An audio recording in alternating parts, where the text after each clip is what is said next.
जो क्वालिफाइड बंदा है वो आपके प्रोस कॉन्स तस्वीर के दोनों रुख बताएगा और वो आपकी जो प्रोफाइल है, जो आपकी कैपेबिलिटी, ये मामला अकॉर्डिंगली आपको बताएगा कि ये हो सकता है और ये नहीं हो सकता। अगर हो सकता है कैसे हो सकता है। कुछ वेबसाइट्स हैं, आप उनको गूगल कर सकते हैं। रीड्स है, उसके अंदर जॉब सेंटर प्लस है, उसके अंदर जॉब है, उसके अंदर work.co, उसके अंदर CV library.co.uk नंबर ऑफ है और इनके ऊपर मिलियंस ऑफ जो लोग CVs अपनी अपलोड करते हैं। अगर आपकी सैलरी थ्रेशोल्ड 50,000 से अबव है तो उस सूरत में आपको 10 साल सेटलमेंट रूट पर वेट नहीं करना। अपने परमिट को 10 साल की बजाय आप उसको 3 साल, 5 साल, 7 साल, डिपेंड ऑन कि आप कौन सी टिक्स आप करते हैं, तो आप उसको टाइम को रिड्यूस कर सकते हैं। कौन सा रूट है जो ख़ास तौर पे अभी वर्क वीज़ा के वाले से चीज़ें आई हैं, उसमें भी कोई चेंजेस आ रही हैं? तो एक पढ़ा लिखा शख्स, जैसे अभी चेंजेस आए उसके बावजूद 5 साल का रूट बरकरार रखा गया, जिनकी सैलरीज की हद है उन बल्कि 3 साल में कर रहे हैं, तो उसमें ज़रा थोड़ा सा बताइए क्या इसमें जी प्रोफेशनल जो एक सीनियर लेवल पे बैठा है वो कैसे आ सकता है? जो सीनियर लेवल बंदा है उनकी तो डिमांड ऑब्वियसली वर्ल्ड में हर जगह ही होती है, वो तो खुद चूज़ करते हैं कि उन्हें क्या करना है, कैसे करना है। अब इसमें जो चेंजेस आई हैं कि अभी जो लो स्किल या मीडियम स्किल लोग हैं उसके लिए आउट ऑफ कंट्री परमिट्स नहीं है। केयर वर्कर्स तो वैसे ख़त्म हो गया आउट ऑफ कंट्री। तो जो बाकी जो है, जैसे फॉर एग्जांपल बेसिक स्किल्स थी कि जूनियर लेवल जॉब्स वगैरह, वो अब नहीं है। तो अब कोई भी जो परमिट होना है वो होना RQF लेवल 6 और अबव। अब RQF लेवल 6 और अबव क्या होता है कि ऐसी स्किल्स जिसके लिए ग्रेजुएशन या मास्टर लेवल की डिग्री, ठीक है जी, रेगुलेटरी फ्रेमवर्क जो होता है क्वालिफाइड, तो उसका लेवल 6 मीन कि आपके पास जो जिस जॉब के लिए आप आना चाह रहे हैं उसमें ख़ास एक्सपर्टीज़ रिक्वायर्ड हो, मैनेजरियल लेवल हो, तो वो एक होना चाहिए नंबर 1।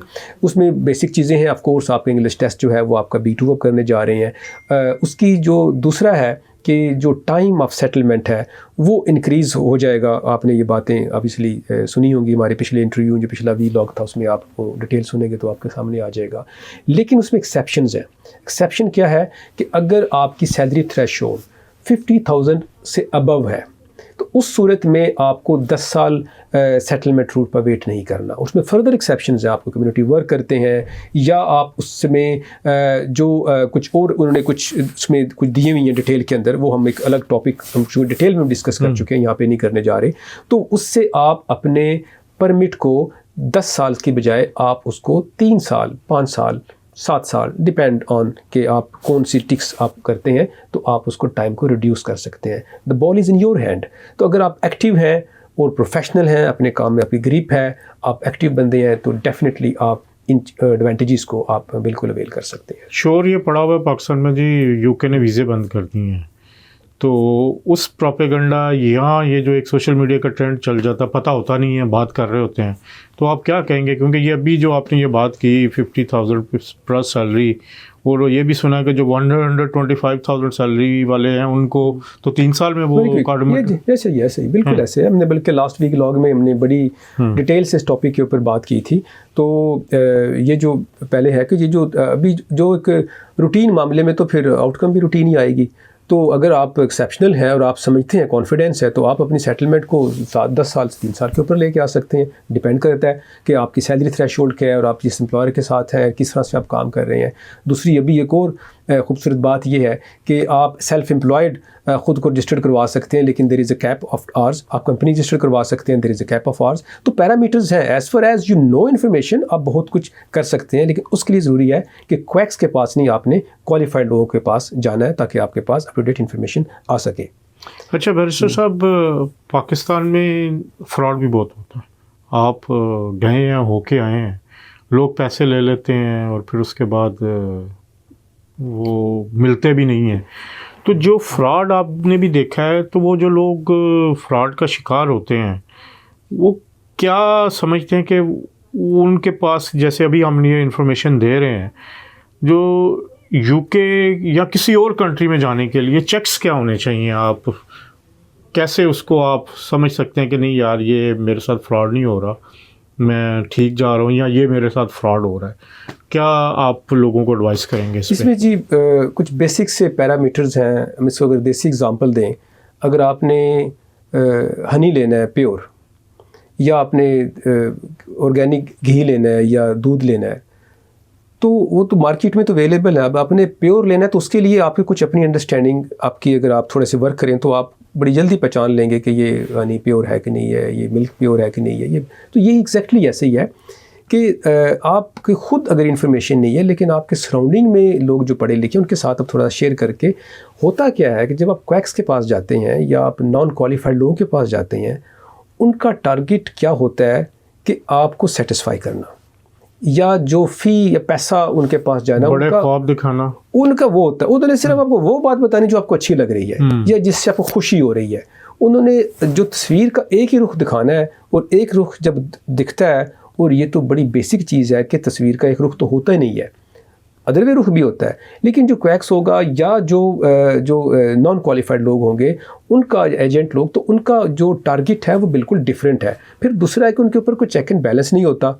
फ़ोन बंद कर दिया, आप कुछ बिगाड़ नहीं सकते किसी लिहाज से। लेकिन जब आप क्वालिफाइड लोगों के पास जाते हैं, अब वहाँ पे डर क्या होता है? नंबर एक, आप खुद कोशिश नहीं करते। सेकंड ये होता है कि आपकी जो उनकी बेसिक कंसल्टेंसी फ़ीस है वो थोड़ी सी बचाने के लिए आप बड़ा नुकसान कर बैठते हैं। तो एक तो ये चीज़ बेसिक है। जब जो क्वालिफाइड बंदा है वो आपके प्रोन्स कॉन्स तस्वीर के दोनों रुख बताएगा, और वो आपकी जो प्रोफाइल है, जो आपकी कैपेबिलिटी, ये मामला अकॉर्डिंगली आपको बताएगा कि ये हो सकता है और ये नहीं हो सकता। अगर हो सकता है कैसे हो सकता है, पूरी डिटेल। तो आपके दोनों रुख दूसरी साइड पे बिल्कुल सब अच्छा के हिसाब किताब होगा। तो एक तो ये बेसिक। दूसरा, आप खुद को कैसे बचा सकते हैं कि जो बात आपको बताई जाए आप उसको एक से ज़्यादा जगह से वेरीफाई करें अपने ओन तरीके से। तो एआई आ गया। ठीक है जी, एआई बड़ी ज़बरदस्त चीज़ है। आप उसको बिल्कुल उसको वेरीफाई कर सकते हैं, चेक कर सकते हैं किसी और तरीके से। ये कैटेगरी फॉर एग्जांपल अब ख़त्म हुए भी 2, 3, 4 महीने 5 महीने हो गए हैं। उसी चीज़ के ऊपर आप वो कहता है बंदा कि जी आप मुझे ये इतने बस अभी दे, बाकी काम होने पे, बाकी तो उसने मिलना ही नहीं आपसे। तो जो चले गए वो कैसे लेंगे आप?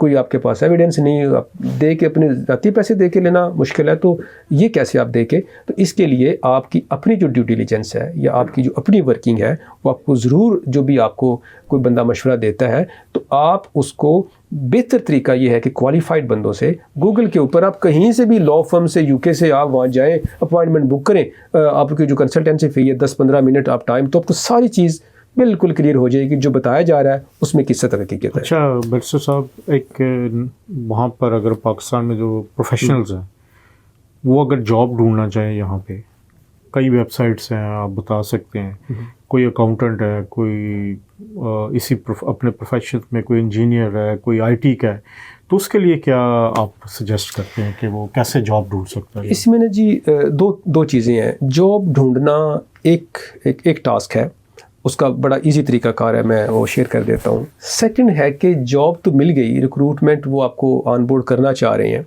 पीछे मेरे पास एक ऐसी असाइनमेंट आई थी। तो दूसरा ये है कि आपको इमिग्रेशन स्टेटस, वो एक अलग चीज़ है। ये दो अलग चीज़ें हमने इनको डिफ्रेंशिएट करना है। जॉब के लिए अब मेरे एक साहिब हैं, वो काफ़ी हाई प्रोफाइल एक बड़े बैंक में काम कर रहे थे यूएस के अंदर। उन्हें काफ़ी काम किया, उसके बाद फिर वो रिलोकेट हो गए मलेशिया में, वहाँ पे काम कर रहे थे बड़ी अच्छी पोस्ट के ऊपर। अभी वो मलेशिया में थे जब उनकी मुझसे बात हुई, उन्होंने बुकिंग की, कंसल्टेशन, सारी बातचीत हुई। अब उनकी यहाँ पे उनको मोर देन 1 प्लेसेस से बड़ी अच्छी ऑफ़र्स थी उनको। 80,000 पाउंड प्लस पर एनम उनको पैकेज था, एक जगह 100,000 पाउंड प्लस पैकेज था उनको बिकॉज ऑफ हिज प्रोफाइल। अब चैलेंज क्या था? चैलेंज ये था कि वो कहते थे कि जी हम आपको स्पॉन्सर नहीं करेंगे, स्किल्ड वर्कर आपने रूट जो है। अब जब तक बंदे के पास राइट टू वर्क यहाँ पे नहीं हो तो वो कैसे करेगा? तो ये दो अलग चीज़ें, इनको मैंने अंडरस्टैंड करना है।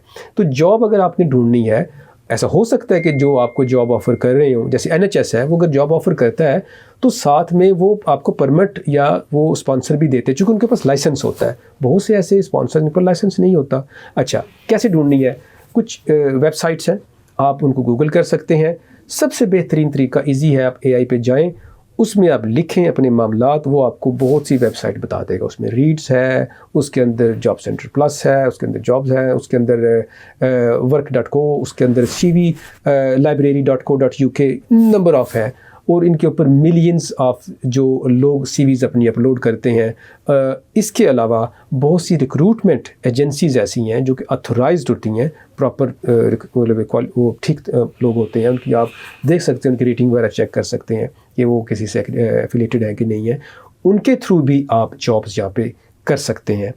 NHS में स्पेशली ऐसे होता है कि रिक्रूटमेंट एजेंसीज़ NHS को स्टाफ सप्लाई करते हैं और वहाँ पे ही उनको जो है वो स्पॉन्सर, चूँकि NHS के पास स्पॉन्सर लाइसेंस है तो वो स्पॉन्सर भी साथ कर देते हैं। तो लेकिन NHS समटाइम डायरेक्ट काम नहीं करता, थ्रू एजेंसीज़ काम करता है, तो आप उन एजेंसीज़ को अप्रोच करें, एक ये तरीकाकार है। दूसरा ये कि जब आपको जॉब मिल जाती है तो चेक करें होम ऑफिस के रजिस्टर पे जाके जो स्पॉन्सर लाइसेंस रजिस्टर है। अब अगर स्पॉन्सर लाइसेंस रजिस्टर है, आप गूगल पे जाकर, वो पब्लिक डॉक्यूमेंट है, तो वहाँ से पता चल जाएगा कि ये जो मेरा प्रपोज्ड एम्प्लॉयर है या प्रॉस्पेक्टिव एम्प्लॉयर है, क्या इसके पास लाइसेंस है या नहीं है। अगर लाइसेंस है तो फिर ज़बरदस्त हो गया, फिर आपको टाइम बहुत ज़्यादा सेव हो जाएगा। लेकिन एक चीज़, जहाँ पे जॉब है अगर उनके पास लाइसेंस नहीं है तो आपकी वो सारी एफर्ट्स वेन में चली जाएंगी, क्योंकि आपने जब आना है तो राइट टू वर्क होगा तो आप उस जॉब को जो है वो अवेल कर पाएंगे। जस्ट जॉब ऑफर होना सफिशेंट आपके लिए नहीं होगा। हाँ, आप दूसरी जॉब करना चाहें, मेन जॉब आपकी वही होगी जिस पे आपका परमिट मिला, अगर मिल जाता है। दूसरी जॉब अप टू 20 आवर्स आप कर सकते हैं, सिमिलर जॉब या RQF लेवल 6 और अबव। बहुत शुक्रिया बैरिस्टर साहब आपका, थैंक यू। नाज़रीन, बड़ी तफसील के साथ उन्होंने बताया कि बरतानिया में इमिग्रेशन के हवाले से आप किस तरह आ सकते हैं, अपनी जॉब कैसे ढूंढ सकते हैं, कैसे सिक्योर कर सकते हैं और कैसे एजेंट माफिया से बच सकते हैं। आजकल हर चीज़ अवेलेबल है, चैट GPT है, AI है, वहाँ से जाके आप हर चीज़ इंफॉर्मेशन ले सकते हैं। अगर कोई आपको कहता है कि जी मैं वीज़ा करवा दूँगा, इस शोबे में करवा दूँगा, जाके अपनी सर्च करें। इन एजेंटों के हाथों से ज़रूर बचें। हाँ, जो प्रोफेशनल्स हैं अपने अपने इन मामलात में इमिग्रेशन के हवाले से, उनसे आप ज़रूर मशवरा करें ताकि आप किसी भी फ्रॉड या धोखे से बच सकें। आज तक के लिए इतना। इंशाल्लाह अगले प्रोग्राम में दोबारा मुलाकात होगी, तब तक के लिए अल्लाह हाफ़िज़।